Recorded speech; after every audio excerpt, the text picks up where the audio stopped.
Assalamu alaikum. I welcome you to Public International Law series of lectures. As you know, or you may not know, today is the last lecture of this course on Public International Law. And this last lecture will be about conclusions and overview. We'll talk about our conclusions of the entire course, and I shall give you an overview of Public International Law subject as a whole. This overview and these conclusions that we will draw today in this session hopefully will provide you an appropriate conclusion of this course, and they will provide you in some form a completion of understanding of international law that we have been teaching in this course for the last 44 lectures. International law is a discipline which regulates matters among states. It's a discipline which regulates matters among citizens of various states, which regulates affairs between international organizations and states, and between international organizations and other international organizations. We have addressed various topics of this subject, starting from introduction of international law. We have moved on to case studies and so on and so forth. And I have with me the list of those lectures that were given in this course. These lectures are in total 45 in number, and they have talked about and they have discussed various aspects of international law. We started with the introduction of international law, and if you recall, I had given you an overview that international law basically is the law that regulates matters among states. International law is the language of international politics. International politics is important, and so is international law. Both coexist. You cannot understand one unless you understand the other.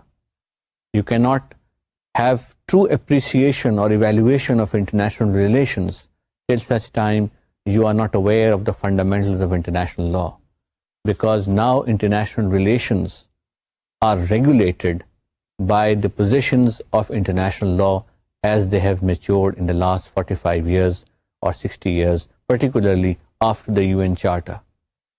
So both have to coexist. Those of you who study international relations, for them international law is important to understand the perspective of international relations. Those of you who are students will need this subject as a backup to understand affairs and matters as they handle before you. Even if you pick up the newspaper, even if you pick up any other item or any other magazine, or you look at the television and you see the changing events, you will be able to identify legal aspects associated with that issue, whether it's a news with relation to global developments or whatever. The topic that we had then moved on in terms of the enlistment was whether international law is law or not. We also raised this point. How do we know it is a law? Some people actually openly say international law is not a law. How is this kind of a law which can't be enforced? This is not a law because states openly violate it. Violation is in inverted commas. What does that mean? So should it be given a status of a law? We came to conclusion, yes, it should be given a status of a law, because after all, it is a law which is created with the consent of the sovereign states. It is a law which sovereign states agree to be bound by, and this is a law which is enforced voluntarily by the sovereign states. Now, there may not be an international parliament, there may not be an international court which forces the attendance of the states the way ordinary courts in Pakistan and any other country do that. There may not be a formal executive, there may not be an international deputy commissioner or an international federal secretary, but there are still hierarchies under various treaties which have executive authority to enforce international law issues. So in other words, while international law may be very different from the law as we understand in domestic area, it nevertheless, on the basis of its own peculiar features, is a law. It is enforceable. There is an executive behind it. There is a judicial mechanism which is offered in cases of various treaties. And that mechanism, though it is not an all-envisaging mechanism, though everybody can't go and knock the door of international court and say, this is my grievance, please redress it, but nevertheless, it is a mechanism. It exists. And since it exists, therefore we cannot say that it does not, that judicial mechanism is not there. So international law is a law. قانون کا درجہ وہ رکھتا ہے, اس میں مقننہ اگرچہ نہیں ہے مگر مقننہ جیسے فرائض سر انجام دیے جاتے ہیں. جتنی ٹریٹیز بنتی ہیں وہ تمام ٹریٹیز اور کنونشنز جو ہیں وہ باقاعدہ کانفرنس کی فارم میں بنتی ہیں, وہ ڈیبیٹ کی فارم میں بنتی ہیں, وہ ڈیلیبریشنز کی فارم میں بنتی ہیں, اور ان ڈیبیٹس ان ڈیلیبریشنز کا معیار جو ملک کی پارلیمنٹ کا معیار ہے اس سے کسی حال میں کم نہیں ہوتا. سو مقننہ بھی کی ایک شکل موجود ہے, باقاعدہ نہیں مگر ایک انفارمل شکل موجود ہے. ایگزیکٹو کی بھی ایک شکل موجود ہے جو عالمی ادارے مختلف عالمی آرگنائزیشنز کو کریٹ کرتے ہیں, ان کے افسران بیٹھ کر ان کی مانیٹرنگ کرتے ہیں کیسے ممالک جو ہیں وہ میٹرز کو ایکسیکیوٹ کر رہے ہیں.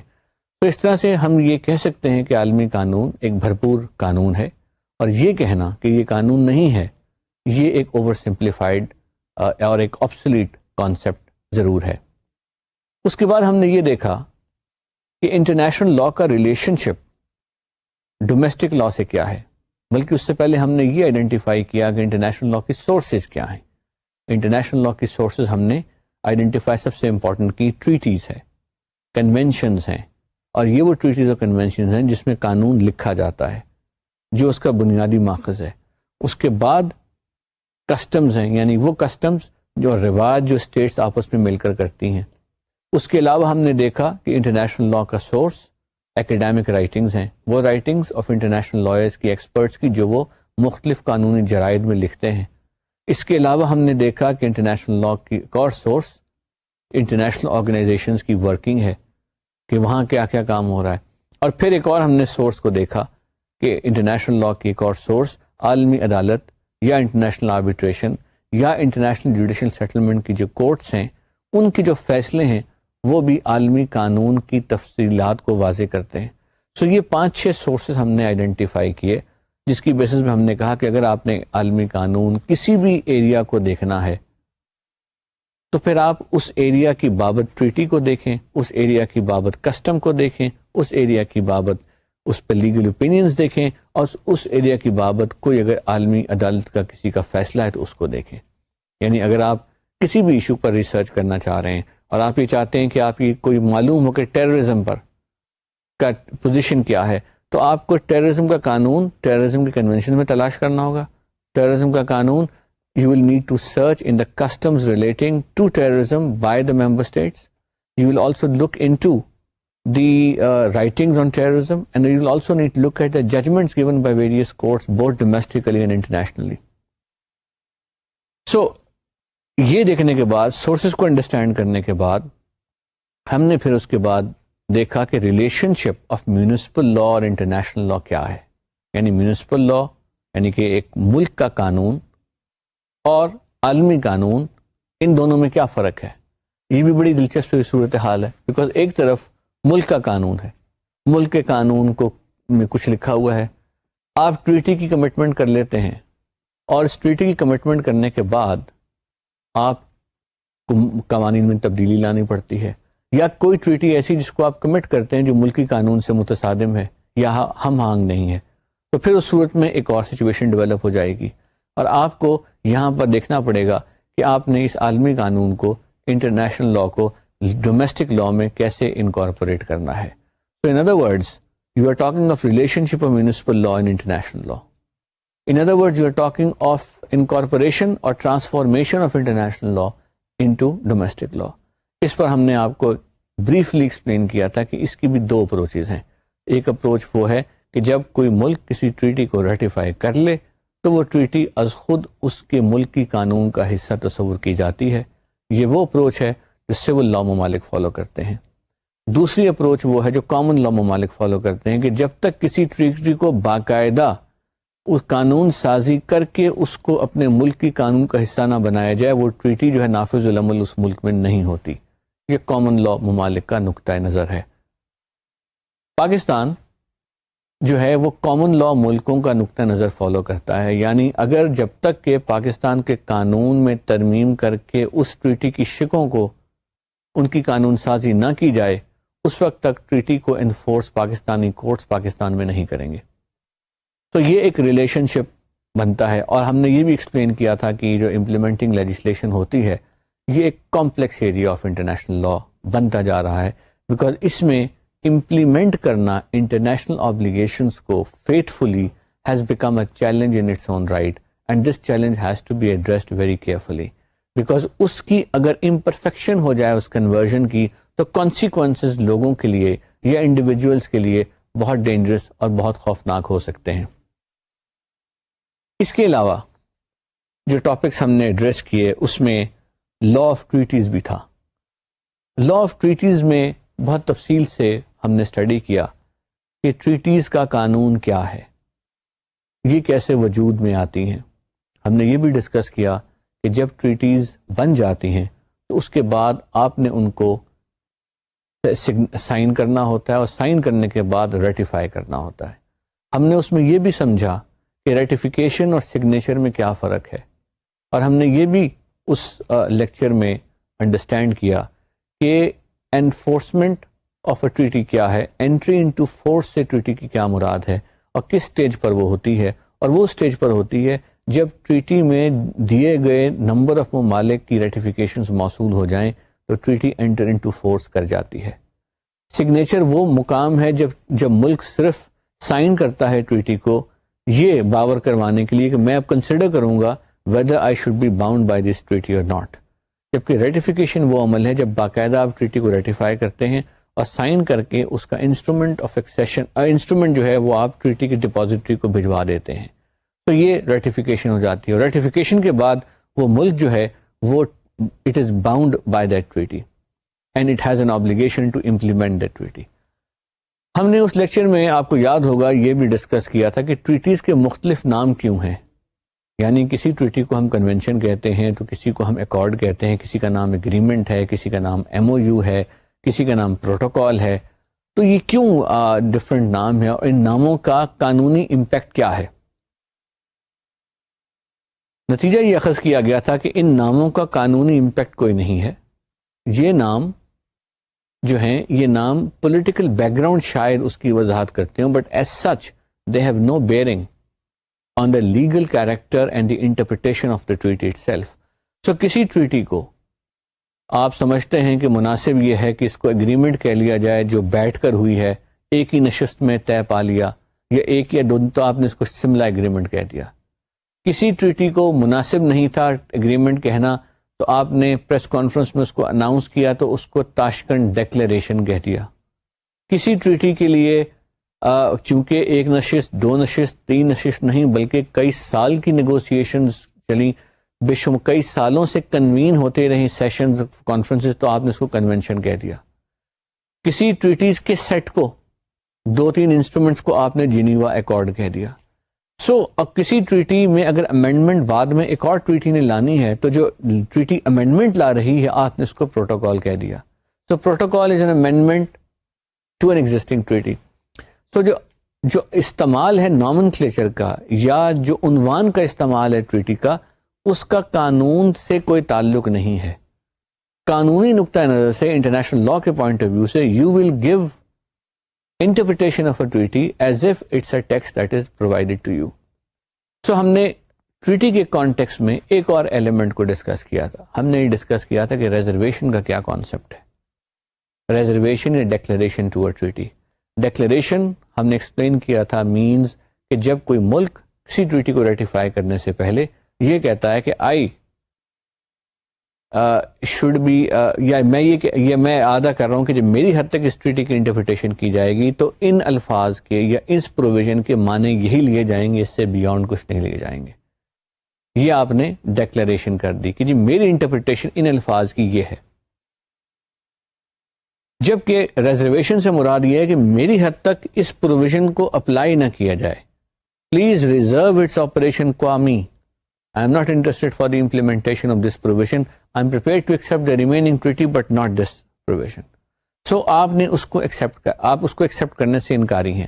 ریزرویشن کا بھی جنرل قانون یہ ہے کہ آپ ریزرویشن اس پروویژنس کی بابت لگا سکتے ہیں جو پروسیجرل ہو یا جنرل ہو، لیکن اگر آپ ایسی ریزرویشن لگا رہے ہیں جو کسی ٹریٹی کی بنیاد سے تعلق رکھتی ہے کوئی پروویژن، تو پھر وہ ریزرویشن قابل قبول نہیں ہوگی.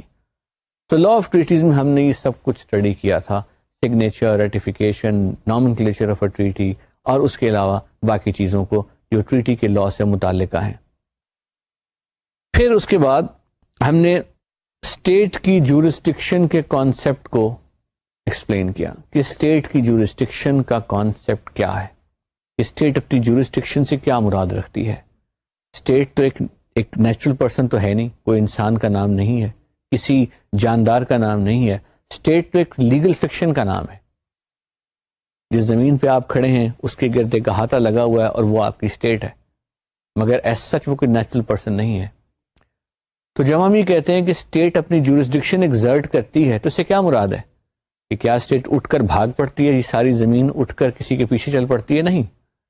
کیا اس سے مراد یہ کہ اسٹیٹ نے اپنی جورسڈکشن کو اوورسیز میں اسرٹ کیا؟ کیا اس سے ہم مراد یہ لیں گے کہ اسٹیٹ کی ساری زمین اٹھ کر بھاگ کے کسی دوسرے ملک پر چڑھائی کر رہی ہے؟ نہیں. اسٹیٹ کی جورسڈکشن ڈیفائن کرتا ہے اسٹیٹ کا قانون، اسٹیٹ کا آئین.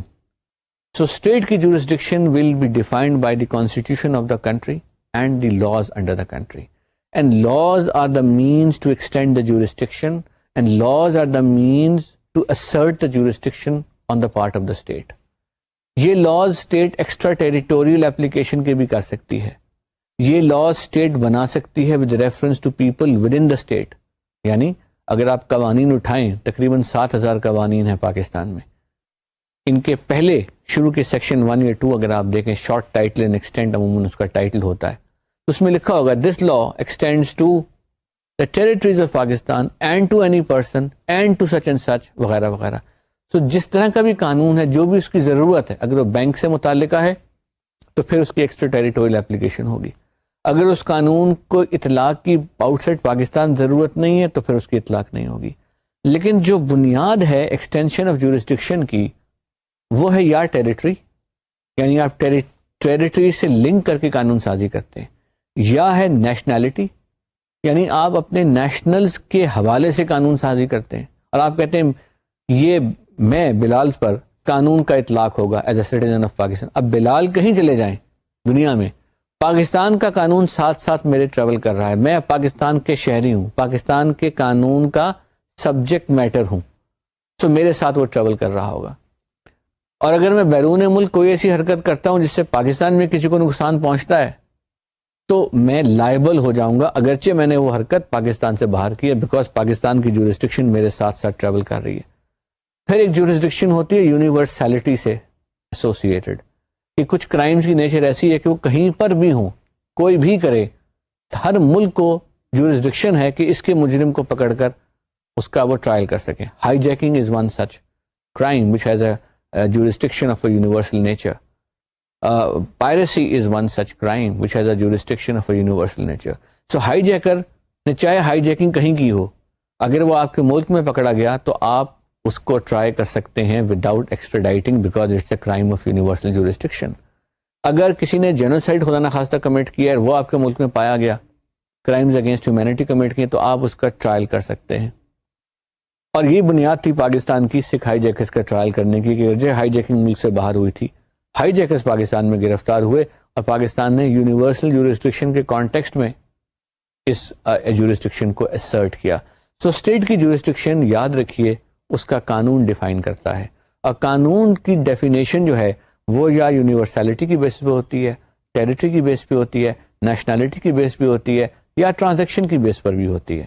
یعنی آپ کسی بھی بات، کسی بھی ایسے قانون کو ایکسٹینڈ کر سکتے ہیں کہ اگر کوئی ٹرانزیکشن ہو رہی ہو، پاکستان کا شہری انوالو نہیں ہے لیکن پاکستان کی کوئی شہری اس سے افیکٹ ہو سکتا ہے.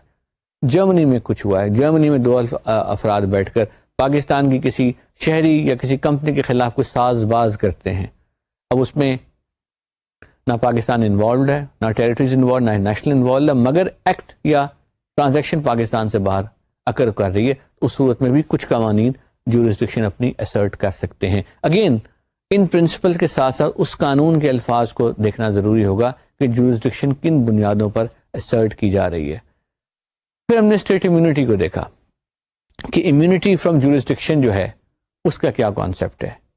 اسٹیٹ کی امیونٹی ہوتی ہے, کچھ اسپیشلائز لوگوں کی امیونٹیز ہوتی ہیں by virtue of the offices which they hold, ایک ساورن امیونٹی ہوتی ہے. پھر ایکٹ آف اسٹیٹ کیا ہوتا ہے کہ ایکٹ آف اسٹیٹ کو بھی پروٹیکشن اویلیبل ہے. کچھ ایسے ایکشنز ہیں جو اسٹیٹ کرتی ہے because it comes to a conclusion کہ اگر یہ ایکشنز نہ کیے جائیں تو یہ اسٹیٹ کے لیے بہت مضر ہوں گے, اور یا اسٹیٹ کے لیے اس کے اثرات بہت مضر ہوں گے. سو اس طرح کے آپ ایکسٹریم ایکشن جو ہیں وہ آپ کرتے ہیں. تو یہ act of state, immunity of state, یہ سب چیزیں انٹیگریٹڈ ہیں. پھر ہم نے یہ بھی دیکھا کہ انٹرنیشنل آرگنائزیشن اسٹیٹ کی جورسڈکشن سے عموماً امیون ہوتی ہیں بیکاز آف ڈپلومیٹک امیونٹی. پھر ہم نے دیکھا کہ ڈپلومیٹک امیونٹی کا فریم ورک جو ہے اس میں بھی وہ اسٹیٹ کی جورسڈکشن سے امیون ہو جاتی ہیں. سو کئی چیزیں they run into each other, but the overpowering concept is the umbrella of state jurisdiction.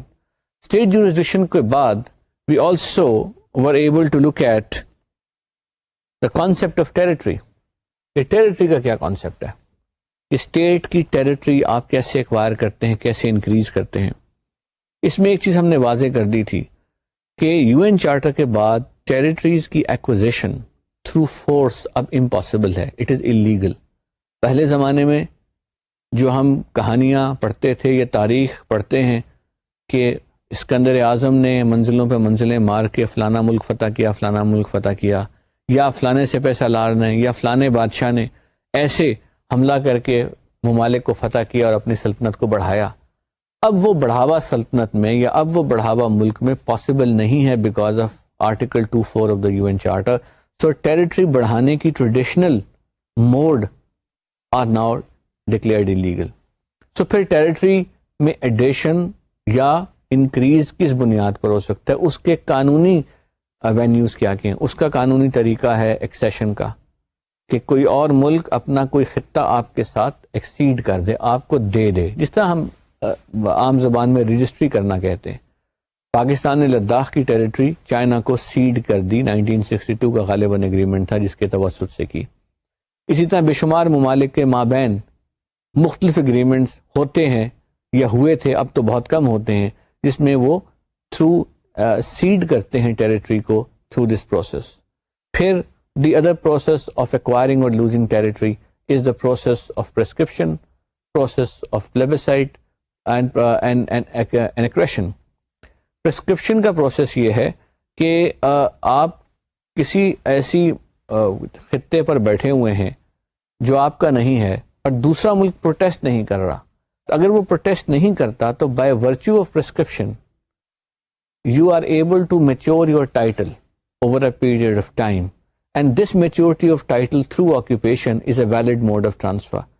اسی لیے جب بھی کوئی کسی ملک کے کسی خطے پر کوئی اگر آ کے بیٹھے یا کوئی قصبہ ہو یا کوئی بیرون ملک کے لوگ آئیں تو پروٹیسٹ بیکمز نیسیسری تاکہ لا آف پرسکرپشن اسٹاپ ہو جائے. سیاچن گلیشیئر والے ایشو میں بھی کافی حد تک یہ ایشو انوالو تھا کہ اگر جب انڈین آرمی آ کر وہاں بیٹھی تو یہ ضروری ہو گیا تھا کہ پاکستان کی جانب سے ایک بہت اسٹرانگ پروٹیسٹ آئے تاکہ ان کا آرگیومنٹ آف کنٹینیوئنگ پوزیشن جو ہے اس کو روک دیا جائے. اور وہ اسٹرانگ پوزیشن اور وہ اسٹرانگ پروٹیسٹ جو ہے وہ ملٹری فارم اینڈ شیپ میں کرنا بہتر تھا تاکہ ان کو ملیٹریلی بھی ریزسٹ کیا جائے اور لیگلی بھی وہ ملٹری موو جو ہے وہ لیگل بنیاد پر ہو. تو ہم نے دیکھا کہ اس طرح سے پرسکرپشن کی بیس پر جو ہے وہ بھی territories they can change hands over a period of time. Accretion is natural way کہ اگر کسی کہیں آتش فشاں پہاڑ کسی ساحل کے پاس پھٹا اور کوئی جزیرہ وجود میں نیا آ گیا, یا اگر ایک دریا جو ہے وہ سرحد کے طور پر دو ملکوں کے درمیان کام کر رہا ہے تو پھر جس طرح اس کے ڈپازٹس اس کی میانڈرنگ لوپس میں ہوتے ہیں تو وہ تھوڑی بہت ایکریشن سے اسٹیٹ کی ٹیریٹری بڑھتی یا کم ہوتی ہے. یہ بھی we became clear کہ modes of acquiring territory are also modes of losing territory. modes of acquiring territory اور modes of losing territory کوئی الگ الگ چیز ایسا سچ نہیں ہے. جن موڈ سے ٹیریٹری ایک اسٹیٹ ایکوائر کرتی ہے انہی موڈ سے دوسری اسٹیٹ ٹیریٹریز کو لوز بھی کرتی ہے. Then the another important subject we had touched was law of recognition. Recognition کا لا کیا ہے؟ جب آپ کہتے ہیں کہ میں نے فلانے ملک کو تسلیم کر لیا یا فلانے ملک کو تسلیم نہیں کیا تو اس کا کیا امپیکٹ ہے؟ اس کا امپیکٹ بڑا دلچسپ ہے. قانون کی نظر میں ایک ڈیفیکٹو کانسیپٹ ہے کہ اگر کسی ملک میں کچھ لوگ اس کے خطے پر قبضہ کر لیتے ہیں اور وہ قبضہ ایفیکٹو ہو جاتا ہے مگر وہ ریکگنائز نہیں ہوتا تو پھر کیا صورتحال ہے؟ Recognition gives international personality. Recognition کی بھی دو تھیوریاں ہیں کہ کانسٹیٹیوٹیو تھیوری اور ڈیکلیریٹری تھیوری.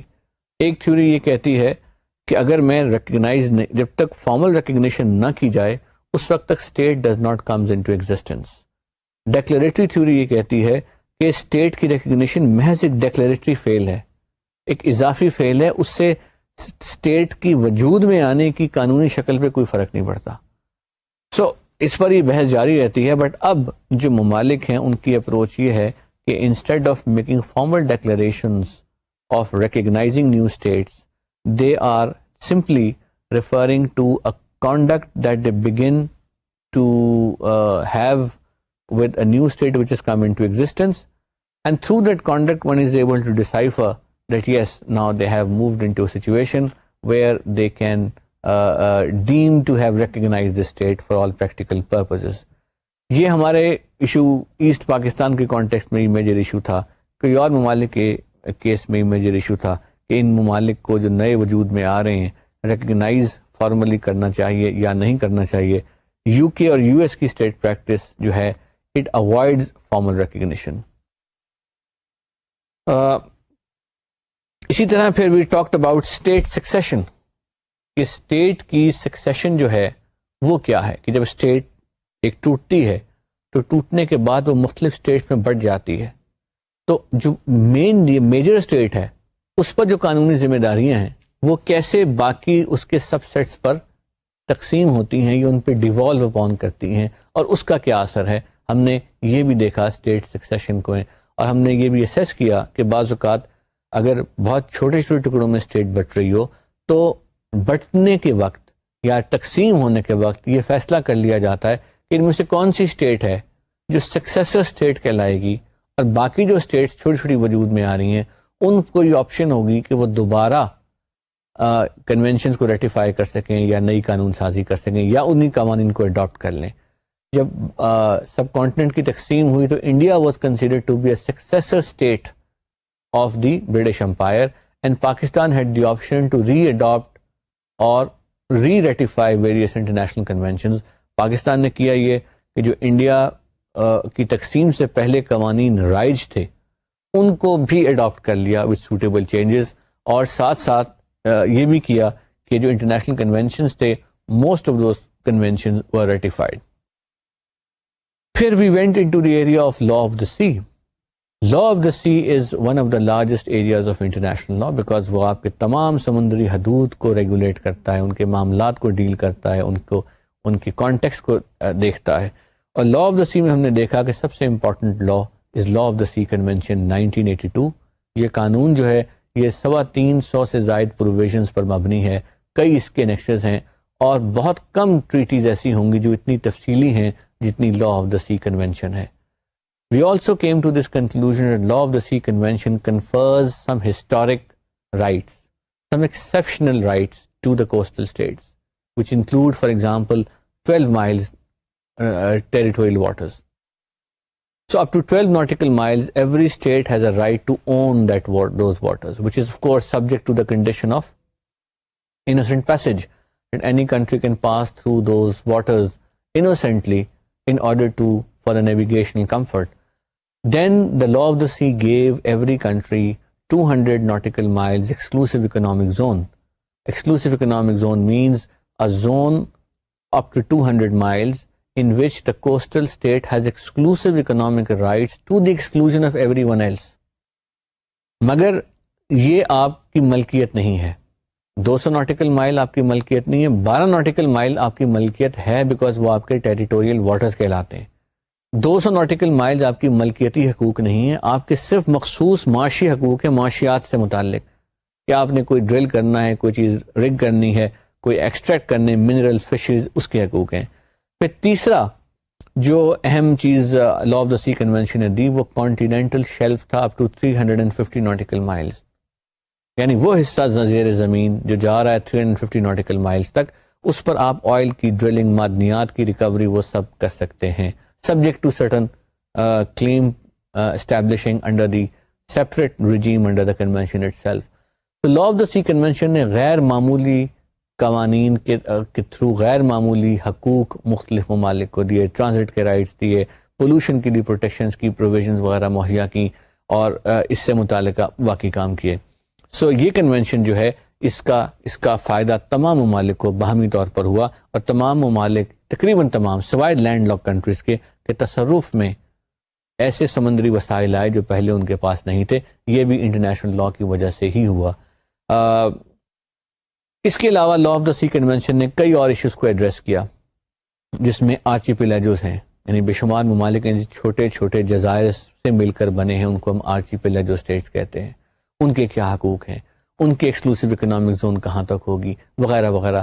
بیس لائن آپ کیسے بنائیں گے جب سمندری حدود کی ڈویژن دونوں ملکوں کے درمیان ہوگی جو آمنے سامنے ہیں اور 200 میل سے کم کا علاقہ ہے، تو پھر وہ لائن آپ کیسے ڈرا کریں گے to divide exclusive economic zone between states which are opposite to each other. How will you draw a line between states which are adjacent to each other, ساتھ ہیں، ان کے درمیان میں آپ لائن کیسے ڈرا کریں؟ جیسے پاکستان اور ایران ہے، اپنے پاکستان اور ایران کے درمیان سمندری حدود کو آگے بڑھانا ہے تو کس بنیاد پہ آپ آگے سمندر کے اندر لے کے جائیں گے؟ سو یہ سب باتیں ہم نے پڑھی. پھر ہم نے air space and outer space کا قانون بھی اسٹڈی کیا کہ ایئر اسپیس اور آؤٹر اسپیس کا قانون بیسیکلی ہمیں رائٹس دیتا ہے کہ ہم دوسرے ملک کی آؤٹر اسپیس ایئر اسپیس میں سے گزر سکیں. یعنی یہ قانون سب سے پہلے تو یہ حق دیتا ہے کہ ہر ملک کو اس کی ایئر اسپیس میں ساورن رائٹس ہیں. یعنی میرے ملک، میری زمین، پاکستان کے اوپر کی جو فضا ہے وہ پاکستان کی ہے، وہ پاکستان کی حکومت کی، پاکستان کے لوگوں کی ہے، اور اس میں بغیر اجازت کے کوئی اور نہیں جا سکتا. تو اگر کسی غیر ملک کا جہاز پاکستان کی فضائی حدود میں سے گزرتا ہے تو پاکستان کی پرمیشن کے بغیر نہیں گزر سکتا. یہی صورتحال پاکستان کے پڑوسی ملک کی ہے، یہی صورتحال باقی ممالک کی ہے. اور اس کے لیے to make all this aircraft and aviation industry success, تاکہ بار بار اجازتیں نہ لینی پڑیں جب بھی آپ نے جہاز PIA کا ٹیک آف کرانا ہے، پاکستان سے لنڈن جانا ہے، نیو یارک جانا ہے، تو 20-25 ملک درمیان میں آتے ہیں، تو بار بار آپ کس ملک سے اجازت لیں گے؟ اس کے لیے اسٹینڈنگ ٹریٹیز بن گئی، یعنی ایگریمنٹس ممالک نے آپس میں کر لیے جو انٹرنیشنل سول ایویشن آرگنائزیشن نے ان کو آرگنائز کروایا. تو اس طرح سے ہم نے دیکھا کہ ایئر اسپیس کا ایک بھرپور قانون ہے، اور اس کے قانون کی کنٹرولنگ ٹریٹی جو ہے وہ 1944 شکاگو کنونشن ہے، اور اس کے توسط سے ایک پورا عالمی ادارہ وجود میں آیا ہوا ہے. اور یہ پورا عالمی ادارہ جو ہے یہ تمام جہازوں کے رستے، ان کے روٹس، ان کے نیویگیشن، ان کے فیسیلیٹیشن، ان کا رڈار سسٹم، ان کی کمیونیکیشن، اس سب کو کنٹرول اور ریگولیٹ کرتا ہے. اور آئی ڈونٹ نو آپ کو پتا ہے یا نہیں، لیکن شاید کچھ گیس ورک ضرور کر سکتے ہو کہ فار ایگزامپل میرا خیال ہے کہ لاہور سے ہر روز غالباً 40 یا 50 فلائٹس آتی یا جاتی ہیں صرف لاہور ایئرپورٹ سے. اب آپ پاکستان کے ایئرپورٹس کا اندازہ لگا لیں، 100 میں ہوں گی، 100 میں ہوں گی فلائٹ جو پاکستان سے ٹیک آف کر رہی ہیں اور آ رہی ہیں. اب اسی کو آپ دنیا کے لیول پہ لے جائیں تو آن اے گیون مومنٹ، یعنی آج اگر میں جس وقت یہ لیکچر ریکارڈ کروا رہا ہوں، اس وقت دنیا بھر کی فضاؤں میں ہزاروں کی تعداد میں ایئر کرافٹ کسی ایک ڈیسٹینیشن سے دوسری ڈیسٹینیشن پہ جا رہے ہیں. ان تمام جہازوں کے روٹس، ان کے رستے، ان کی سیفٹی، ان کی ایئر اسپیس کا استعمال international civil aviation organization regulate کر رہی ہے. سو آپ نے دیکھا کہ انٹرنیشنل لا جو ہے وہ ایئر اسپیس میں کیسے مد و معاون ثابت ہو رہا ہے to make it more discipline. Outer space, جہاں ایئر اسپیس ختم ہوتی ہے وہاں سے آؤٹر اسپیس شروع ہو جاتی ہے. ایئر اسپیس کہاں ختم ہوتی ہے یہ بھی ایک ایشو آف ڈیبیٹ ہے. کچھ کا خیال ہے کہ جہاں جاندار زندہ رہ سکے 30-40 کلومیٹر تک، کچھ کا خیال ہے جہاں تک آپ سانس لے سکیں، کچھ کا خیال ہے کہ جہاں تک civilian aviation aircraft highest level تک جا سکے. لیکن بہرحال کہیں نہ کہیں سے تو آؤٹر اسپیس شروع ہو ہی جاتی ہے. آؤٹر اسپیس میں مون آ جاتا ہے، پلانٹس آ جاتے ہیں، سن آ جاتا ہے، سیارے آ جاتے ہیں. آؤٹر اسپیس کے لیے بھی ایک سیپریٹ ٹریٹیز ہیں، اور وہ ٹریٹیز یہ کہتی ہیں کہ آؤٹر اسپیس جو ہے وہ common heritage of mankind ہے. آپ چاند پر جا کے کوئی ہاؤسنگ کالونی نہیں بنا سکتے، آپ وہاں ملکیتی حقوق نہیں لے سکتے، کوئی ملک جا کر وہاں پر ہاؤسنگ اسکیم نہیں بنا سکتا، نہ اس کے کسی حصے کو کلیم کر سکتا ہے کہ وہ اس ملک کا حصہ ہے۔ یہ بھی اس وجہ سے ہے کیونکہ یہ قانون پرووائڈ کر رہا ہے، ورنہ سب سے پہلے مون پر امریکہ پہنچا تھا، امریکہ نے وہاں اپنا جھنڈا ضرور لہرایا تھا، مگر امریکہ آج تک یہ نہیں کہہ پایا کہ چاند جو ہے وہ میری سرزمین کا حصہ ہے۔ اس لیے نہیں کہہ پایا کہ قانون منع کرتا ہے، بین الاقوامی قانون یہ کہتا ہے کہ کوئی ملک ٹائٹل کلیم نہیں کرے گا آف دا سیلیسٹیل باڈیز۔ اس کے بعد ہم نے ہیومن رائٹس کو پڑھا کہ ہیومن رائٹس کا کیا فریم ورک ہے، کہ ہر انسان کے فنڈامنٹل رائٹس ہیں، اور یہ وہ رائٹس ہیں جو صرف آج کی انٹرنیشنل لا ہمیں نہیں دے رہا، بلکہ تقریباً تمام تہذیبیں ہمیں دے رہی ہیں، تقریباً ہمارا مذہب ہمیں یہ دے رہا ہے، اور دنیا کے تمام معقول مذاہب ہیومن رائٹس پرووائڈ کرتے ہیں۔ دنیا کے تمام سوسائٹیز کی ڈیولپمنٹ جب آپ دیکھتے ہیں تو اس میں جتنے بھی آپ کو نظر آتے ہیں کانسٹیٹیوشن وغیرہ، اس میں انسانوں کو حقوق دیے جاتے ہیں۔ ان حقوق کو عالمی سطح پر کوڈیفائی کر دیا گیا، کچھ حقوق کو آئیڈینٹیفائی کر دیا گیا کہ یہ وہ حقوق ہیں جن پر کوئی کمپرومائز نہیں ہوگا، اور اگر آپ نے یہ حقوق لوگوں سے چھیننے ہیں تو پھر یو میک شیور کہ you have a proper process in place. مثلاً رائٹ ٹو لائف، یہ انتہائی قیمتی حق ہے، اگر آپ نے کسی سے اس حق کو چھیننا ہے، اگر وہ مجرم ہے تو پھر معاشرہ یہ پرووائڈ کرے کہ اس کو اس کو موت کی مقام تک لے جانے سے پہلے یہ اسٹیبلش کر دیا جائے وتھ ثبوت، وتھ شہادت، وتھ پروسیجر کہ یہی وہ مجرم ہے جس کی معاشرے کو تلاش تھی اور اس کو یہ سزا دینی بنتی ہے۔ سو آپ نے کسی کی جان نہیں لینی جب تک کہ آپ ڈیو پروسیس نہ لیں۔ اسی طرح آپ کے حقوق جن میں رائٹ آف لبرٹی ہے، جس میں رائٹ آف ڈگنیٹی ہے کہ کسی انسان کی بے عزتی نہ کی جائے، کسی انسان کے ساتھ بدسلوکی نہ کی جائے، کسی انسان کے ساتھ ایسا سلوک نہ کیا جائے جس سے کہ یہ شرمندگی ہو کہ یہ انسان جو ہے یہ اس کے لائق نہیں تھا۔ سو ان سب حقوق کو ہیومن رائٹس کہا جاتا ہے۔ ان سب حقوق کو کوڈیفائی کر دیا گیا into some important instruments of human rights. ان میں سے ایک امپورٹنٹ انسٹرومنٹ جو universal declaration of human rights ہے، جو ٹویٹی نہیں ہے، ریزولوشن ہے۔ اس کے بعد دو امپورٹنٹ کووننٹس آئے۔ Covenant again is a name of a ٹویٹی relating to social and economic and civil and political rights۔ یہ دو الگ الگ ٹویٹیز ہیں، اور انہوں نے بڑی تفصیل سے ان حقوق کی مزید وضاحت کر دی، اور وضاحت سے لکھ دیا کہ حقوق کے ایگزیکٹ معنی اور تفاصیل کیا ہیں، اور اس طرح سے یہ حقوق جو ہیں یہ عالمی سطح پر ریکگنائز ہو گئے اور ان کی ایک شکل نکل آئی۔ پہلے تو حقوق جنرل سینس میں تھے، اب آپ الفاظ پڑھ کر آئیڈینٹیفائی کر سکتے ہیں کہ ہاں یہ وہ حقوق ہیں جن کی ہم بات کر رہے ہیں اور جن کے حوالے سے ہم گفتگو کر رہے ہیں۔ سو ہم نے ہیومن رائٹس کو بھی پڑھا اور اس کو بھی دیکھا۔ اس کے ساتھ ساتھ ہیومن رائٹس کو پڑھتے ہوئے ہم نے اس کے علاوہ نیوکلیئر لا کو بھی انڈرسٹینڈ کیا کہ نیوکلیئر لا کا فریم ورک کیا ہے، نیوکلیئر لا سے ہماری کیا مراد ہے۔ یہ ایک نیا ایریا آف انٹرنیشنل لا جو ایوالو ہوا، بیکاز ہم نے دیکھا کہ جب سے نیوکلیئر ایکسپلوژنز ہوا، دنیا میں نیوکلیئر طاقتیں وجود میں آئیں، تو پھر اس کے ساتھ ہی نیوکلیئر قانون وجود میں آیا، اور یہ نیوکلیئر قانون نان پرولیفریشن ٹریٹی تھا، جس میں یہ کہہ دیا گیا کہ 5 ممالک کے علاوہ اب کوئی اور ملک طاقت کا استعمال، اب کوئی اور ملک جو ہے وہ نیوکلیئر ڈیوائسز یا نیوکلیئر ٹیکنالوجی نہ اختیار کرے گا، نہ کسی کو دے گا، اور نہ ہی اس کو یوز کرے گا۔ تو ایک پروہیبیشن کریٹ کر دی گئی۔ اس کے بعد ایک سیپریٹ ادارہ وجود میں آیا جس کو ہم IAEA کہتے ہیں۔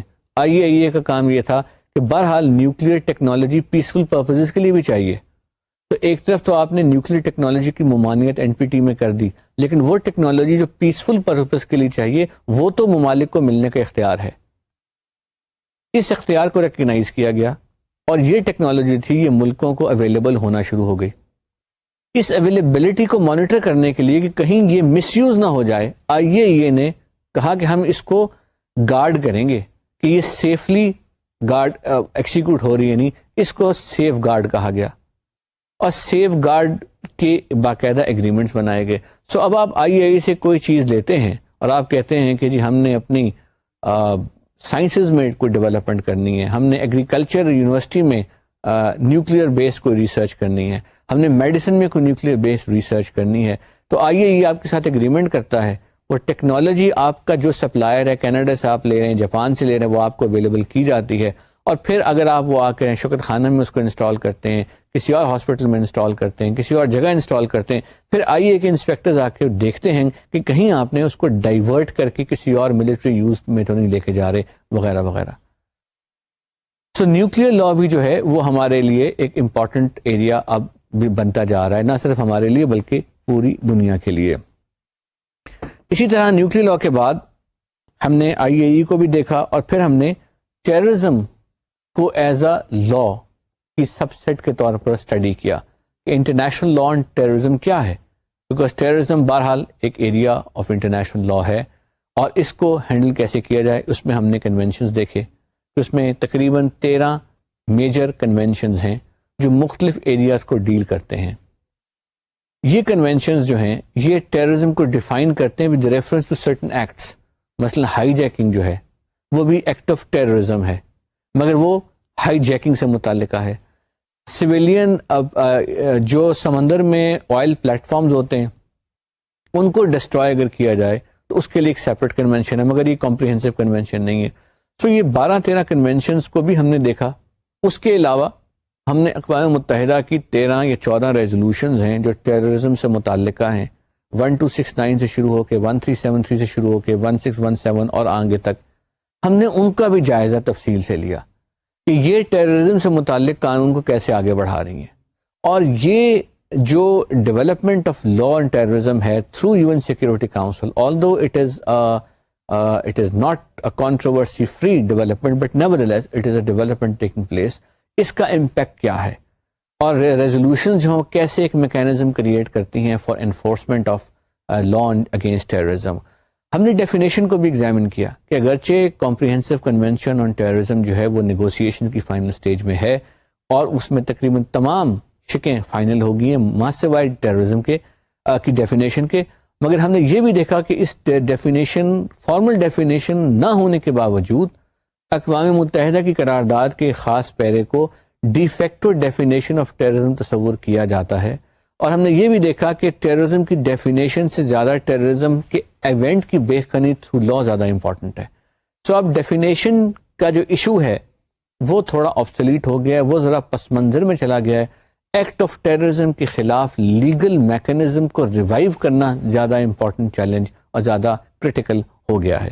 سو لا آف ٹیررزم کو بھی جو ہے وہ ہم نے اس کا اوور ویو اس کانٹیکسٹ میں لیا. پھر ہم نے ریفیوجی لا کو بھی دیکھا کہ ریفیوجی لا جو ہے وہ کیسے ہے, کہ ریفیوجیز جو ایک ملک سے دوسرے ملک میں جاتے ہیں ان پر کون سا قانون اطلاق اس کا ہوگا.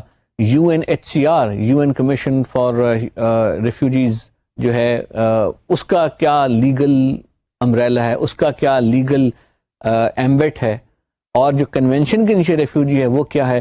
اور ہم نے distinction between convention refugee and the commission refugee جو تھی اس کو بھی ہم نے انڈرسٹینڈ کیا, اور اس کی کمپلیکیشنز کو بھی ایگزامن کیا, اور یہ بھی دیکھا کہ ریفیوجی کے رائٹس جو ہیں وہ براڈلی کیا ہوتے ہیں, انٹرنلی ڈسپلیس پرسنس کے رائٹس کیا ہوتے ہیں, اور اس سے منسلکہ جو لیگل ایشوز سامنے آتے ہیں وہ کیا ہوتے ہیں. پھر ایک امپورٹنٹ ایشو جو ہم نے ایگزامن کیا ان ڈیٹیل وہ تھا یوز آف فورس, یعنی طاقت کا استعمال. کہ طاقت کا استعمال آپ کس طرح سے کریں اور کس کانٹیکس میں کریں کہ وہ انٹرنیشنلی کریکٹ سمجھا جائے اور لیگلی ٹرو سمجھا جائے اور لیگلی ایکوریٹ سمجھا جائے, بیکاز طاقت کے استعمال سے سب سے زیادہ ڈینجر ہوتا ہے انٹرنیشنل پیس اینڈ سیکیورٹی کو ڈیمیج ہونے کا. تو طاقت کے استعمال کے لیے ہم نے UN چارٹر کو دیکھا کہ اس میں جو بنیادی شکیں ہیں, اور اس میں سب سے اہم شک آرٹیکل 51 ہے جو لیجیٹیمائز کرتا ہے یوز آف فورس کو ان کیسز آف سیلف ڈیفینس. اس کے علاوہ آپ فورس یوز کر سکتے ہیں ان کیس آف ریپرائزل, یعنی کسی ملک نے آپ کے خلاف کوئی چھوٹا سا حملہ کیا, آپ بھی اتنا ہی چھوٹا حملہ, اتنی طرح کی اسٹرائک دوسرے ملک کے کسی نان سویلین ٹارگٹ یا ملٹری ٹارگٹ کے خلاف کر کے اپنا بدلہ چکا سکتے ہیں. اسے کہتے ہیں ہم ریپرائزل. ہیومینیٹیرین انٹرونشن کا قانون جو ہے یوز آف فورس کے قانون کانٹیکسٹ میں وہ بھی ہم نے ایگزامن کیا کہ جب نارملی تو ہیومینیٹیرین انٹرونشن کہیں نہیں لکھا ہوا, کوئی ٹریٹی اس کی نہیں ہے, کسی جگہ یہ آتھرائزیشن نہیں ہے, مگر اسٹیٹ پریکٹس سے over a period of time یہ اب تقریباً طے پا گیا ہے کہ جب کسی ملک میں قدرتی آفات ایسی آ جائیں کہ وہاں کے ملک کی پاپولیشن کو شدید خطرہ لاحق ہو جائے, یا اس ملک میں کوئی ایسا ظلم و ستم کی نیچر ہو, ہیومن رائٹس کی گراس وائلیشن ہو, یا کوئی جینوسائیڈ ہو, یعنی لسانی بنیاد پہ, مذہبی بنیاد پہ لوگوں کو بحیثیت نسل ان کی ختم کی جا رہی ہو, اس صورت میں کسی بھی اسٹیٹ کو یہ حق مل جاتا ہے کہ وہ اتر کر انٹروین کر کے فوجی اتار کے اس کو روکے اور لوگوں کی لائف کو گارنٹی یا پروٹیکشن دے. تو یہ ہیومینیٹیرین انٹرونشن کا قانون ہے جو ہم نے دیکھا, مگر جو لیگل فریم ورک ہے یوز آف فورس کا وہ یو این چارٹر کے آرٹیکل 51 کے کانٹیکسٹ میں ہی ہے. اس کے علاوہ یوز آف فورس کی آتھرائزیشن جو ہے وہ یو این سیکیورٹی کاؤنسل کی ریزولوشنز کے نیچے ہیں, اور ہم نے اس لیکچر میں جو یوز آف فورس عراق میں کی گئی اس کے حوالے سے جو ریزولوشن آئی اس کا بھی معائنہ کیا. جو افغانستان میں یوز آف فورس کا انسٹنس ہوا, امریکی فوجی آئے, وہ کس قانون کے نیچے ہے, ہم نے ان قانونی ریزولوشنز کو بھی ایگزامن کیا, اور اسی طرح ہم نے کچھ اور ایگزامپلز بھی اس میں دیکھی. پھر ہم نے انٹرنیشنل ہیومینیٹیرین لا پر ایک تفصیلی بحث کی کہ انٹرنیشنل ہیومینیٹیرین لا کیا ہے. یوز آف فورس کا قانون تو آپ کو یہ کہہ رہا ہے کہ آپ نے طاقت کا استعمال کب نہیں کرنا اور کب کرنا ہے, کب وہ جائز ہے کب وہ ناجائز ہے. انٹرنیشنل ہیومینیٹیرین لا یہ کہہ رہا ہے کہ چلیے یہ تو ایک الگ بحث ہے کہ آپ طاقت کا استعمال غلط کر رہے ہیں یا صحیح کر رہے ہیں, لیکن جب بھی طاقت کا استعمال ہوگا تو you will follow certain discipline in using force. You will conduct it is a law for the conduct of hostilities, کہ اگر آپ جنگ کرنے جا رہے ہیں, دشمن کو بھی مارنے جا رہے ہیں, تو اس طرح سے ماریے کہ پین منیمائز ہو. آپ کی ملٹری نیسیسٹی ہو سکتی ہے کہ آپ نے اپنا ایک دفاعی ہدف حاصل کرنا ہے, آپ نے کسی جگہ کو فتح کرنا ہے, آپ نے دشمن کو محاصرہ توڑنا ہے, آپ نے کوئی اوفینسو کرنا ہے, جو بھی اسٹریٹجک آبجیکٹیوز میں کرنا چاہتے ہیں, تو وہ آپ نے ہدف اچیو کرنا ہے. لیکن اس کو اچیو کرنے کے لیے ایسے مینز اور میتھڈ نہ اڈاپٹ کریں جو انسانیت کی بے عزتی کے مترادف ہوں. یعنی اگر آپ نے گولی ہی چلانی ہے تو ایسی گولی چلائیں کہ اس کی موت فوراً واقع ہو جائے جو آپ کا حریف ہے. ایسی گولی نہ چلائیں جس کی ایکسپینڈنگ بلٹس ہوں کہ وہ جسم میں داخل ہو کر غیر معمولی پین اور تکلیف دے. ایسی گیسز نہ استعمال کریں جو اذیت دیتی ہوں اننیسیسریلی. ایسی اور مینز اینڈ میتھڈ, جب کوئی بندہ ہتھیار ڈالے اس کو مت ماریں, اور جب وہ بندہ آپ کے پاس آ جائے as a prisoner of war تو اس پر یہ حقوق آپ اپلائی کریں گے. اس کو حق ہوگا خط لکھنے کا, اس کو اچھے کمبل کا حق ہوگا, اسے کھانے کا حق ہوگا, تھوڑی سی چہل قدمی کا حق ہوگا, وغیرہ وغیرہ. سو یہ چیزیں. اسی طرح جب فوج کسی غیر ملکی ایریا پہ قابض ہو جائے, کچھ عرصے کے لیے قابض رہے, تو پھر جہاں کی لوکل پاپولیشن کے ساتھ کیا سلوک وہ فوج کرے گی, ان کی کرنسی کو کیسے ہینڈل کرے گی, ان کی کمیونیکیشن کو کیسے ہینڈل کرے گی, اور ان کے عام رسد و سامان وغیرہ کا کیا سلسلہ ہوگا. یہ سب چیزیں انٹرنیشنل ہیومینیٹیرین لا میں ہم نے دیکھی کہ مختلف کنونشن مختلف ایونچولیٹیز کو کور کرتے ہیں.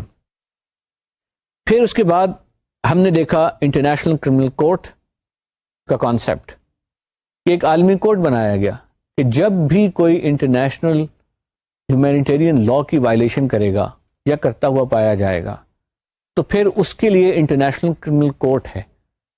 انٹرنیشنل کرمنل کورٹ سے پہلے آج تک کوئی ایسی عدالت وجود میں نہیں آئی تھی جو انسانوں کو رسپانسبل ٹھہرائے, چاہے وہ ہیڈ آف اسٹیٹس ہوں, چاہے وہ آرمی کے آفیشلز ہوں, چاہے وہ گورنمنٹ کے آفیشلز ہوں, جن پر یہ الزام ہو کہ انہوں نے نسل کشی کی, انہوں نے جینوسائیڈ کمٹ کروایا, یا انہوں نے کوئی اور وار کرائمز کمٹ کروائے. اب سے پہلے ایسا کوئی کنونشن از خود نہیں تھا جس میں یہ کمپلسری جورسڈکشن ہو. تو انٹرنیشنل کرمنل کورٹ بنایا گیا through a treaty called Rome statute. اس میں یہ پورا اسٹرکچر کریٹ کیا گیا, اس میں ججز اپوائنٹ کیے گئے, اس میں پروسیکیوٹر آفس اپوائنٹ کیا گیا, اس میں کورٹ آف اپیل پرووائڈ کیا گیا, اس میں میکینزم آف اریسٹ پرووائڈ کیا گیا, اور اس میں سب سے امپورٹنٹ اوفینسز کو ڈیفائن کیا گیا پہلی مرتبہ باقاعدگی سے. ان اوفینسز کی ڈیفینیشن کی وجہ سے there was a possibility of at least making sure that you know exactly when a wrong has been committed and how it should be addressed.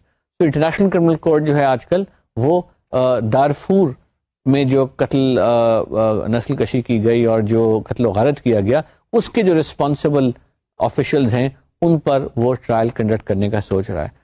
By the آئی سی سی کے پریزیڈنٹ پاکستان 2005 میں تشریف بھی لائے تھے پاکستان کا, انہوں نے دورہ بھی کیا تھا, اور وہ ایز اے جج بھی یہاں پر ان کا دورہ ہوا. بہت اس دورے کے علاوہ the other topic that we studied was state responsibility. the principles of state responsibility. یعنی when will be the state held responsible for the acts of its individuals. انسان، میں پاکستان کا شہری، میں ملک سے باہر جاتا ہوں، مجھ سے کوئی ایسا جرم سرزد ہو جاتا ہے جو وہاں کے قانون کے حوالے سے جرم ہے، کیا میں اس کا ذمہ دار ہوں یا میرا ملک ذمہ دار ہے؟ کیا میرا ملک ہی ذمہ دار ہے یا صرف میں ذمہ دار ہوں، یا کیا کوئی ایسے حالات ہیں جس سے ملک بھی ذمہ دار ہے اور میں بھی ذمہ دار ہوں؟ یہ وہ ایشو ہے. اگر میں اس ملک کا آفیشل ہوں تو پھر کیا وہ ملک ذمہ دار ہوگا؟ اگر اس ملک کا آفیشل نہیں ہوں تو کیا وہ ملک ذمہ دار نہیں ہوگا؟ تو یہ وہ ایشوز ہیں جو ڈیبیٹ کیے گئے ان دی اسٹیٹ رسپانسبلٹی پر کے پرنسپلس پر. اس کا ایک سیپریٹ ڈاکیومنٹ ہے جس کو ہم کہتے ہیں draft articles on state responsibility, جو انٹرنیشنل لا کمیشن نے اسٹیبلش کیے. اس کے علاوہ ہم نے اسٹیٹ رسپانسبلٹی کے علاوہ انٹرنیشنل کورٹ آف جسٹس کو بھی بارے میں پڑھا کہ انٹرنیشنل کورٹ آف جسٹس جو ہے وہ کیسے آپریٹ کرتا ہے، وہ کیسے مختلف اسٹیٹس کے درمیان ایشوز کو ریزالو کرتا ہے، اور کیسے وہ مختلف داد رسی جو ہے اس کو وہ پرووائڈ کرتا ہے، اور انٹرنیشنل کورٹ آف جسٹس کی جورسڈکشن کیا ہے، اس کے پاس کس طرح کے معاملات آئے. ہم نے پھر اس میں کچھ کیس اسٹڈیز پڑھی، کچھ اسپیشلائزڈ اہم کیسز جو تھے. ایک کیس ہم نے جو تفصیل سے پڑھا وہ تھا لیگیلٹی آف نیوکلیئر ویپنز کا، کہ کن صورتحال میں جو ہے use of nuclear weapons is legitimate اور ناٹ. تو یہ عالمی کورٹ کا ایک بڑا اوتھینٹک اوپینین تھا جس پر ہم نے میرا خیال ہے پورا لیکچر ایک سرو کیا. اس کے علاوہ جو امپورٹنٹ پوائنٹس ہم نے ٹچ کیے وہ انٹرنیشنل پاکستان سے اسپیسیفک کیس اسٹڈیز تھیں. ہم نے کشمیر کی کیس اسٹڈی کو ڈیٹیل سے پڑھا کہ کشمیر کا لیگل فریم ورک کیا ہے.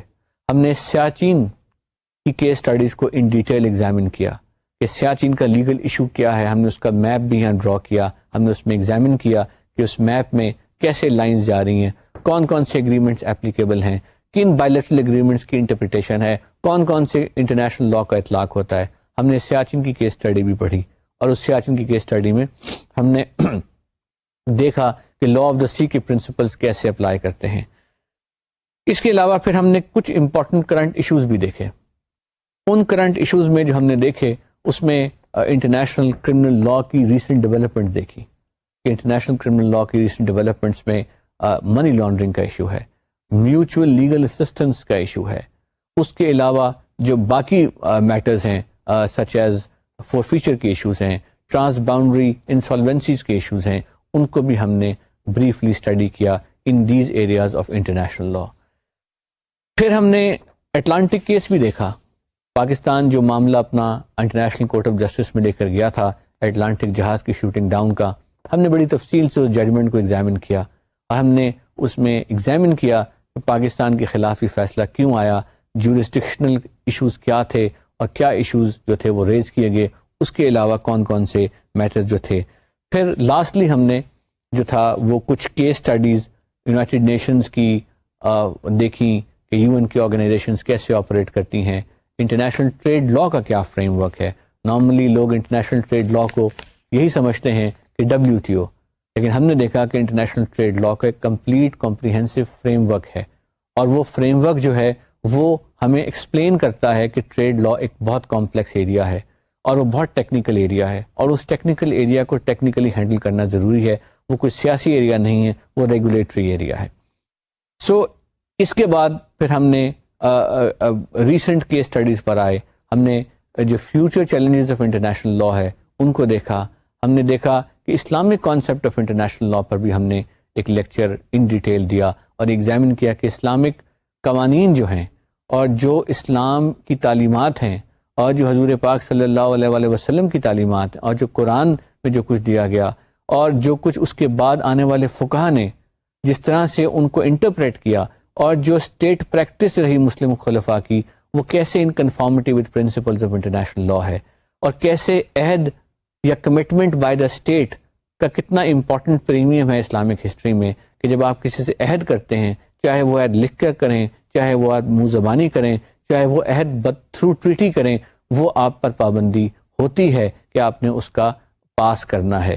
سو ہم نے ان چیزوں کو بھی دیکھا، اور اس طرح سے کرتے کرتے ہم ٹورڈز دی اینڈ اب آج آپ کے سامنے اس فائنل لیکچر میں موجود ہیں، جس سے آپ کو یہ آئیڈیا ہوا ہوگا کہ we are now coming towards the end of international law course. This course, I hope, would have given you an overview and an idea that international law is an important discipline. It has been neglected, but it should not be neglected any further. Pakistan has huge stakes in international law. You as students have responsibility, if at all you take interest, to do more work in international law. If you are not a student and you are somebody who is interested in international law, by watching this program, perhaps it is advisable that you may like to take more interest in international law, study more the relevant areas.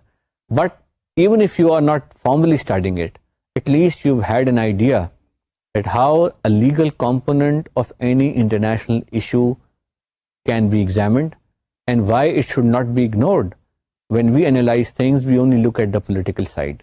We only look at the emotional side. We do not look at its details. We do not look at its legal aspects. And it is the legal language through which we are able to move ahead. It is a legal language which improves on our strategic position, and we can best serve our national interest if we know the legal language of international politics, which is international law. Thank you very much.